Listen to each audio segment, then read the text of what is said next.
aku genang daun, aku genang daun oka, nak kaya ma, igu ma aku nyet tu. Me aku genang daun nak tahu ma aku oka nak kaya mana aku nyet tu. Dinam me vui me, fa ruti nak igu mai me macam orang nyamai nane vama nak kaku me fa ruki.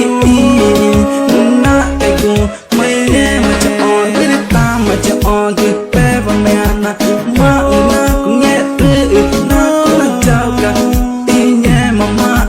ta guma iku je datang ke nane vana mata cima tu panah aku mana ta ne uma aku mana aku jadi aku je aku remai aku mata nak lagi